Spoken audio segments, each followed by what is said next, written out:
নমস্কাৰ সকলোকে স্বাগতম জনাইছোঁ দ্য ক্লাছ টিচাৰ্ছলৈকে। মই ধন ছাৰ, আশা কৰোঁ সকলো ভালেই আছে। আজি আমি যিহেতু এটা প্লেলিষ্ট ষ্টাৰ্ট কৰিছিলোঁ মধ্যযুগৰ ভাৰতৰ ইতিহাস, মেডিএভেল ইণ্ডিয়ান হিষ্ট্ৰী, তাৰ অলৰেডি দুটা পাৰ্ট আমি কমপ্লিট কৰিছোঁ। আজি আমাৰ তৃতীয়টো পাৰ্ট। যোৱা ক্লাছবোৰত আমি চাইছিলোঁ যে কেনেকুৱাকৈ মুছলিম ইনভেডাৰ্ছসকল ভাৰতলৈ আহিছিল, মুছলিম আক্ৰমণকাৰীসকলে ভাৰত আক্ৰমণ কৰিছিল। আমি চাইছিলোঁ বেটল অফ টাৰাইনৰ কথা পৃথ্বীৰাজ চৌহানৰ লগত। আমি চাইছিলোঁ মহম্মদ ঘোৰীয়ে কেনেদৰে দিল্লীক নিজৰ কণ্ট্ৰলত আনিছিল। আজি আমি মহম্মদ ঘোৰীৰ পিছত, তেখেতৰ মৃত্যুৰ পিছত যেতিয়া দিল্লী চুলতানতৰ আৰম্ভণি হৈছিল তাৰ বিষয়ে পঢ়িবলৈ পাম। মই ইতিমধ্যে আপোনালোকক কৈছিলোঁ দিল্লী চুলতানতৰ 5টা বংশৰ বিষয়ে কৈছিলোঁ, অলপ চলপ টাইম পিৰিয়ডটো এটলিষ্ট কৈ দিছিলোঁ মই। আজি আমি তাৰ প্ৰথমটো বংশ, দিল্লী চুলতানৰ প্ৰথমটো বংশ শ্লেভ ডাইনেষ্টি বা দাস বংশৰ কথা পঢ়িবলৈ পাম। চ' দাহ বংশৰ প্ৰতিষ্ঠাপক আছিল কুতুবুদ্দিন আইবাক, আৰু দিল্লী চুলতানতৰ প্ৰতিষ্ঠাপকো তেখেতেই আছিল, বা প্ৰথম ৰুলাৰ তেখেতেই আছিল দিল্লী চুলতানতৰ, আৰু শ্লেভ বংশৰ প্ৰথম ৰুলাৰ কুতুবুদ্দিন আইবাকেই আছিল। কুতুবুদ্দিন আইবাক আছিল কোন? মই যোৱা ক্লাছত আভাস দিছিলোঁ এটা শেষৰ ফালে, যে মহম্মদ ঘোৰীৰ যেতিয়া মৃত্যু হ'ল 1206 চনত, তেখেতে দিল্লীখনক শাসন কৰিবৰ কাৰণে নিজৰ দাস কুতুবুদ্দিন আইবাকক দি গ'ল। তো কুতুবুদ্দিন আইবাকে কি কৰিলে? দিল্লী চুলতানেটৰ প্ৰথম বংশটোৰ আৰম্ভণি কৰিলে। আমি যিহেতু চিষ্টেমেটিক ভাৱে গৈ আছো, আমি একদম এজন এজনকে ৰুলাৰৰ কথা চাই যাম, গুৰুত্বপূৰ্ণ, যিবোৰ আমাৰ পৰীক্ষাৰ পইণ্ট অফ ভিউৰ পৰা বহুত বেছি ইম্পৰ্টেণ্ট। আপোনালোকে পাৰিলে লিখি ল'ব, নহলে মই এই গোটেই নোটছবোৰ আপোনালোকক প্ৰভাইড কৰি দিম নিজৰ টেলিগ্ৰাম গ্ৰুপত বা আমাৰ হোৱাটছআপ গ্ৰুপত ক্লাছ টিচাৰ্ছক প্ৰভাইড কৰি দিম। ঠিক আছে, কিতাপৰ আকাৰত হওক বা পিডিএফৰ আকাৰত হওক, অসমীয়া ইংলিছ পাৰিলে দুয়োটাতে দিবলৈ চেষ্টা কৰিম। চাওক, শ্লেভ ডাইনেষ্টিৰ আৰম্ভণি হৈ গ'ল, ইয়াৰ লগতে দিল্লী চুলতানতৰো আৰম্ভণি হৈ গ'ল। এতিয়া দিল্লী চুলতানতৰ আৰম্ভণি, দিল্লীত প্ৰথম শাসক কোন? শ্লেভ বংশৰ প্ৰতিষ্ঠাপক কুতুবুদ্দিন আইবাক। তো আমি প্ৰথম চাম কুতুবুদ্দিন আইবাকৰ বিষয়ে। প্ৰথম আমি কাৰ বিষয়ে চাম? Qutubuddin Aibak. Qutubuddin Aibak. Qutubuddin Aibak, he was a slave of Muhammad Ghori. Muhammad ঘোৰীৰ শ্লেভ আছিল, আৰু তেখেতে শ্লেভ বংশৰ প্ৰতিষ্ঠা কৰিছিল। 1206 চনত কুতুবুদ্দিন আইবাকে শ্লেভ বংশৰ প্ৰতিষ্ঠা কৰিছিল, আৰু তেখেতৰ কাৰ্যকাল আছিল 1210লৈকে। 1210ত তেখেতৰ পলো খেলি থাকোঁতে মৃত্যু হ'ল। এতিয়া চাওক, তেখেতৰ গুৰুত্বপূৰ্ণ বস্তু পৰীক্ষাৰ পইণ্ট অফ ভিউৰ পৰা কি ইম্পৰ্টেণ্ট। কুতুবুদ্দিন আইবাক প্ৰথম ৰুলাৰ আছিল, কিন্তু মনত ৰাখিব, যদি সোধে প্ৰথম চুলতান কোন আছিল দিল্লী চুলতানেট, বা প্ৰথম চুলতান কোন আছিল শ্লেভ বংশৰ, তেতিয়াহ'লে কুতুবুদ্দিন আইবাক নহব। কাৰণ কুতুবুদ্দিন আইবাক যিহেতু নিজে এজন শ্লেভ আছিল মহম্মদ ঘোৰীৰ, তেখেতে মহম্মদ ঘোৰীক নিজৰ চুলতান বুলি মানিছিল, সেইকাৰণে নিজে চুলতান উপাধিটো তেখেতে লোৱা নাছিল। সেইকাৰণে চুলতান কোনি বুলি সুধিলে কুতুবুদ্দিন আইবাকৰ পিছৰজন ৰজা শামছুদ্দিন ইলতুৎমিছ হ'ব। ৰুলাৰ হলে কিন্তু কুতুবুদ্দিন আইবাক হ'ব, চুলতান হলে তেওঁ নহয়। চাওক, কুতুবুদ্দিন আইবাকে নিজৰ সময়ত কুতুব মিনাৰৰ নিৰ্মাণ কৰিছিল। কিহৰ নিৰ্মাণ কৰিছিল? কুতুব মিনাৰ।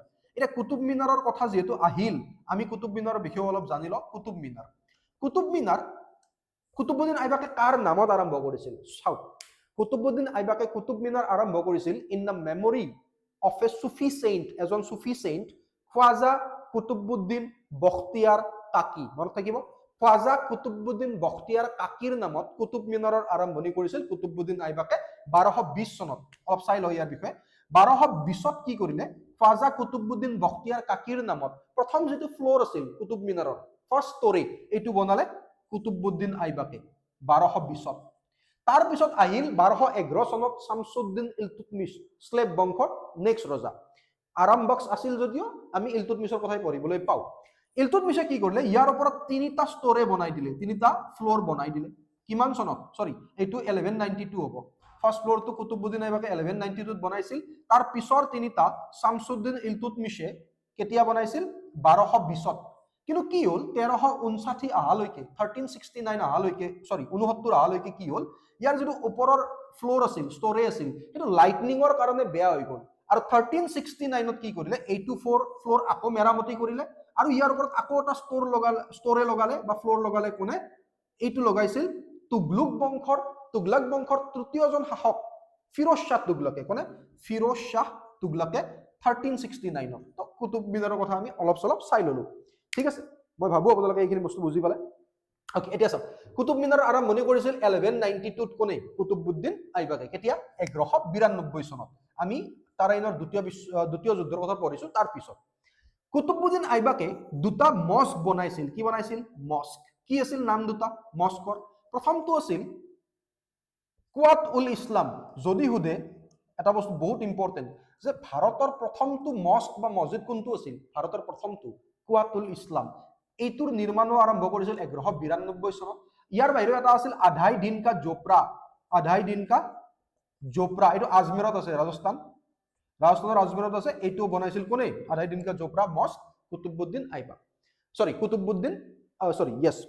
আইবাকে কুতুবুদ্দিন আইবাকৰ মৃত্যু হৈছিল 1206 চনত তাৰ আগতে আৰু পৰীক্ষাৰ পইণ্ট অফ ভিউৰ পৰা দুটা বস্তু আমি জানি লোৱা ভাল যে কুতুবুদ্দিন আইবাক হি পেট্ৰনাইজড পোয়েটছ তেখেতৰ ৰাজবাদ বা কোৰ্টত কিছুমান লিখক আছিল বহুত গুৰুত্বপূৰ্ণ পৰীক্ষাত অহাৰ সম্ভাৱনা বহুত বেছি আৰু আমি জানি থোৱাটো বহুত বেছি দৰকাৰ বিভিন্ন পৰীক্ষাৰ কাৰণে কুতুবুদ্দিন আইবাকে যেহেতু তেখেতৰ ৰাজবাদ কবি ৰাখিছিল তেখেতৰ ৰাজবাদ দুজন বহুত গুৰুত্বপূৰ্ণ ৰাইটাৰ আছিল সেই ৰাইটাৰ দুজন আছিল হাছান উন নিজামী আৰু ফখৰুদ্দিন কোন আছিল হাছান উন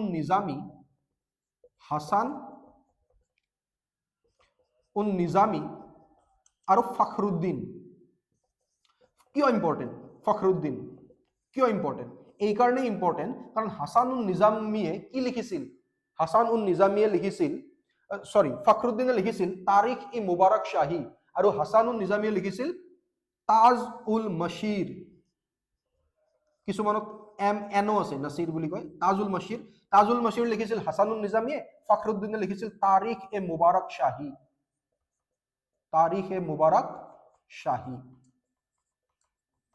সো যদি আমি চাওঁ পৰীক্ষা পইণ্ট অফ ভিউৰ পৰা এইটো বহুত ইম্পৰ্টেণ্ট আৰু যদি ডিৰেক্টলি সুধি দিব পাৰে যে কাৰ ৰাজভাৰ আছিল তো কাৰ ৰাজভাৰ আছিল কুতুবুদ্দিন আইবাকৰ ৰাজভাৰ আছিল হাছান উন নিজামী তাজুল মশিৰৰ লিখক আৰু তাৰিখ ই মুবাৰক শ্বাহীৰ লিখক ফখৰুদ্দিন ঠিক আছে এতিয়া আৰু গুৰুত্বপূৰ্ণ বস্তু কি আছে যে সেই সময়ত তেখেতে আমি লাক্স বাক্সৰ কথা জানো তেখেতে এটা উপাধি লৈছিল আমি যদি চাওঁ কুতুবুদ্দিন আইবাকৰ মৃত্যুৰ পিছত আৰামবক্স ৰজা হৈছিল যদিও কুতুবুদ্দিন আইবাকৰ জোৱায়েক আছিল শামসুদ্দিন ইলতুতমিছ কুতুবুদ্দিন আইবাকৰ জোৱায়েক কোন আছিল শামসুদ্দিন ইলতুতমিছ মনত ৰাখিব কুতুবুদ্দিন আইবাকৰ পিছত অন্য ৰজাও মানে ৰাজসিংহাসনত বহিছিল আৰামবক্স হৈ যাওক এক বছৰৰ কাৰণে বহিছিল 1210 পৰা 1211 কিন্তু আমাৰ কাৰণে ইম্পৰ্টেন্ট শামসুদ্দিন ইলতুতমিছৰ বিষয়ে যদি আমি চাওঁ Shamsuddin Iltutmish very important exam point of ভিউৰ পৰা শামসুদ্দিন ইলতুতমিছ তেখেতে ৰুল কৰিছিল 1211 পৰা 1236 লৈ মই অলৰেডি আপোনালোকক কৈছো চাগে আগতে কেতিয়াবা Shamsuddin Iltutmish he was a slave and son in law of Qutubuddin Aibak ইয়াৰ এটা ইণ্টাৰেষ্টিং কথা আছে যে কুতুবুদ্দিন আইবাকৰ জীয়েকক ভাল পাইছিল কোনে ইলতুতমিছে এদিন বোলে গ'ল ইলতুতমিছ যাই ক'লে বোলে মহাৰাজ এনেকুৱা যে বিয়া পাতিব খোজো তেতিয়া কুতুবুদ্দিন আইবাকে বেয়া দম দিছে আৰু এই তই স্লেভ হে দাস হে স্লেভৰ দৰে থাক কি বিয়া পাতৰ সপোন দেখি আছা তেতিয়া ইলতুতমিছে কৈছিলে কাক কথা কৈ আছা তইতো স্লেভে আছিলি না সেই বছৰ এটা প্ৰশ্ন আহে এবাৰ এপিএছচিত এটা প্ৰশ্ন আহিছিল যে who was known as slave of slave দাসৰ দাস গেছ কৰিব পাৰিছা দাসৰ Das or slave of slave হ'ব Shamsuddin ইলতুতমিছ he was a slave of Qutubuddin Aibak was a slave of Muhammad ঘুৰি I hope বুজি পাইছা তো শামসুদ্দিন ইলতুতমিছ তেখেতৰ টেনিউৰ বহুত ইম্পৰ্টেণ্ট 11ৰ পৰা 1236 আৰামবক্সক গুচাই ৰজা হৈছিল এটা কথাটো হ'ল তেখেতৰ গুৰুত্বপূৰ্ণ মনত ৰাখিবলগীয়া বস্তু কি হ'ল তেখেতে নিজৰ কেপিটেল লাহোৰৰ পৰা দিল্লীলৈকে শিফট কৰিছিল ভেৰি ইম্পৰ্টেণ্ট নিজৰ কেপিটেল লাহোৰৰ পৰা দিল্লীলৈকে কোনে শিফট কৰিছিল শামসুদ্দিন ইলতুতমিছে তাৰ বাহিৰেও আৰু কি মনত ৰাখিবলগীয়া বস্তু শামসুদ্দিন ইলতুতমিছে আমি গম পাওঁ কুতুব মিনাৰৰ তিনটা ষ্টৰে বনাইছিল 1220 চনত কেতিয়া বনাইছিল 1220 চনত নাও one of the most important thing কি কুতুবুদ্দিন আইবাকৰ পিছত যেতিয়া শামসুদ্দিন ইলতুতমিছ ৰজা হ'ল বা দিল্লী চুলতানতৰ ৰাজসিংহাসনত বহিল সকলোতকৈ গুৰুত্বপূৰ্ণ বস্তু হৈছে তেখেতে এটা নতুন ৰিফৰ্মছ আনিছিল এটা সংস্কাৰ আনিছিল প্ৰশাসনিক সংস্কাৰ ইংলিছত এডমিনিষ্ট্ৰেটিভ ৰিফৰ্মছ সেইটো হৈছে চালিসা বা চেহেলগামী চালিসা অৰ চেহেলগামী না হোৱাট ইজ চালিসা এণ্ড চেহেলগামী কি হয় এটা বস্তু একদম ধুনীয়াকৈ মনত ৰাখি দিব বৰ্তমান আপোনালোকে চাওক সৰি তোমালোকে বুলি কৈছো নহলে মই মানে অলপ মানে মোৰ নিমিলে বস্তু তোমালোকে এটা বস্তু চোৱা এতিয়াৰ সময়ত প্ৰাইম মিনিষ্টাৰ যদি চেন্ট্ৰেলত চাওঁ আমি কেন্দ্ৰত চাওঁ প্ৰধানমন্ত্ৰী আছে প্ৰাইম মিনিষ্টাৰ আৰু তেওঁৰ চাৰিওফালে বহুত মিনিষ্টাৰ আছে home minister health minister finance minister কিবা মিনিষ্টাৰ যদি আমি ষ্টেটত চাওঁ আমাৰ মামা আছে চিফ মিনিষ্টাৰ তেওঁৰ চাৰিওফালে finance minister health minister education minister আছে নে নাই তো এই যেটো মিনিষ্ট্ৰী আছে কেবিনেট মিনিষ্ট্ৰী বুলি যে কওঁ আমি কেবিনেট মিনিষ্টাৰসকল এই যে পিএমও বা চিএমও বুলি কওঁ তেনেকুৱাকৈ চেহেলগামী আছিল। চেহেলগামীত 40 জন মেম্বাৰ আছিল। কিমান জন? 40 জন মেম্বাৰ। 40 জন মেম্বাৰ আছিল আৰু তেওঁলোক নোবেল আছিল। এজন এজন ডাঙৰ ডাঙৰ নোবেল আছিল, মানে শিক্ষিত মানুহ বা তেওঁলোকৰ হাতত পাৱাৰ আছিল। এতিয়া কি কৰিলে ইলতুৎমিছে? কি কৰিলে প্ৰশাসনখন চলাবৰ কাৰণে, এডমিনিষ্ট্ৰেশ্যন চলাবৰ কাৰণে নিজৰ ৰাজ্যখনত কি কৰিলে গোটেই শক্তি নিজৰ হাতত নাৰাখি কিছুমান শক্তি ভগাই দিলে। এই 40 জন মেম্বাৰ্ছক অলপ অলপ শক্তি দি দিলে। বুজি পালা? অলপ অলপ শক্তি দি দিলে। তো এইটো কি হৈ গ'ল? এটা পিএমৰ দৰে হৈ গ'ল, এতিয়াৰ কেবিনেট মিনিষ্টাৰৰ দৰে হৈ গ'ল। তো এই 40 জন মেম্বাৰৰ হাততো কিছুমান শক্তি আছিল। চ' এডমিনিষ্ট্ৰেটিভ ৰিফৰ্মছ বা প্ৰশাসনিক সংস্কাৰ এটা আনিছিল, য'ত চালিচা বা চেহেলগামী এপইণ্ট কৰিছিল কোনে? Shamsuddin Iltutmish, one of the most important. Next যদি চাওঁ, তেওঁ দুটা ধৰণৰ কইনছ আনিছিল। এটা চিলভাৰ কইনছ, যাক টাংকা বুলি কয়। দুটা ধৰণৰ কইনছ আনিছিল ইলতুৎমিছে। কইনছ দুটা ধৰণৰ আনিছিল। এটা চিলভাৰ কইন, ৰূপৰ মুদ্ৰা, যাক আমি কি বুলি কওঁ? যাক কি বুলি কয়? টাংকা বুলি কয়, মনত ৰাখিবা। আৰু এটা আছিল জিতাল। জিতাল জিতাল কাক কয়? যিবোৰ কপাৰ মুদ্ৰা, অসমীয়াত ক'ব গ'লে তামৰ মুদ্ৰা, কপাৰ। চ' জিতাল আৰু টাংকা নামৰ দুটা কইনছ ইন্ট্ৰডিউচ কৰিছিল কোনে? শামছুদ্দিন ইলতুৎমিছে। আৰু এটা বহুত গুৰুত্বপূৰ্ণ বস্তু হৈছে যে শামছুদ্দিন ইলতুৎমিছে এটা আৰ্মিৰ কাৰণে সংস্কাৰ আনিছিল, এটা ৰিফৰ্মছ আনিছিল only for the army. Very very important পৰীক্ষাৰ পইণ্ট অফ ভিউৰ পৰা। শামছুদ্দিন ইলতুৎমিছে কি কৰিছিল? এটা আৰ্মি ৰিফৰ্মছ আনিছিল, আৰু ইয়াক কোৱা যায় ইকতা চিষ্টেম। এইটো বহুত কেইটা এক্সামত আহি থাকে। ইকতা, তুমি ৰেলৱেৰ প্ৰিপাৰেশ্যন কৰি আছা, তুমি ষ্টেট গভৰ্ণমেণ্টৰ প্ৰিপাৰেশ্যন কৰি আছা, ইকতা চিষ্টেমৰ কথা। যে ইকতা চিষ্টেম কোনজন ৰজাই আনিছিল? ইকতা চিষ্টেম মনত ৰাখিবা আনিছিল শামছুদ্দিন ইলতুৎমিছে। আৰু এই বস্তুটো মনত ৰাখিবা যে ইলতুৎমিছৰ সময়ত যে ইকতা চিষ্টেম আহিছিল, এইটো কিহৰ লগত জড়িত? আৰ্মিৰ লগত জড়িত। আৰ্মি ৰিফৰ্মছ আছিল এটা ইকতা চিষ্টেমছ। আই হোপ ইলতুৎমিছৰ কথা গম পালা। আৰু শেষত মই এটা বস্তু কৈ থৈ দিওঁ, নেক্সট ক্লাছলৈ মনত ৰাখি থবা। ইলতুৎমিছৰ বহুত কেইজন পুত্ৰ আছিল আৰু পুত্ৰী আছিল, ঠিক আছে, ডটাৰ এণ্ড সন। তাৰ ভিতৰত আছিল ৰাজিয়া চুলতান। ৰাজিয়া চুলতানক বহুত মৰম কৰিছিল ইলতুৎমিছে, আৰু ইলতুৎমিছে বিচাৰিছিল যে তেওঁৰ মৃত্যুৰ পিছত ৰাজিয়া চুলতান ৰাজসিংহাসনত বহক। কিন্তু এই নোবেলছবোৰ দেখিছে, আগৰ দিনত কিছুমান প্ৰেজুডাইজ আছিল ন, যে ছোৱালীৰ তলত আৰু থাকিম নে? নোবেলছবোৰে বিচৰা নাছিল যে ৰাজিয়া চুলতান ৰাণী হওক বা ৰাজসিংহাসনত বহক। কিয়? কাৰণ ছোৱালীৰ তলত থাকিব নিবিচাৰে তেওঁলোকে। আৰু সেইকাৰণে কি কৰিলে, সেইকাৰণেই তেওঁলোকে বিচৰা নাছিল, তেওঁলোকে ৰাকনুদ্দিনক বহাই দিলে। 1236 যেতিয়া তেখেতৰ মৃত্যু হ'ল ইলতুৎমিছৰ, তাক বহালে ৰাজসিংহাসনত ইলতুৎমিছৰ পুত্ৰ ৰাকনুদ্দিনক। কিন্তু ৰাকনুদ্দিনে 1 বছৰ ৰুল কৰিব নোৱাৰিলে। ৰাজিয়া চুলতানে তেওঁক ৰাজসিংহাসনৰ পৰা গুচাই দিবলৈ সক্ষম হ'ল, আৰু ৰাজিয়া চুলতানে 1234 চনত ৰাজসিংহাসনত বহিল। ইয়াৰ বিষয়ে আমি পঢ়িবলৈ পাম পিছলৈ। আৰু এটা বহুত গুৰুত্বপূৰ্ণ বস্তু, অসমৰ ইতিহাসক লৈ কিনে, অসমৰ ইতিহাস যেতিয়া মই পঢ়াই আছো, আৰম্ভ কৰিছো ফাৰ্ষ্ট ক্লাছ, পিছলৈ তোমালোকে পাবা এই বস্তুটো।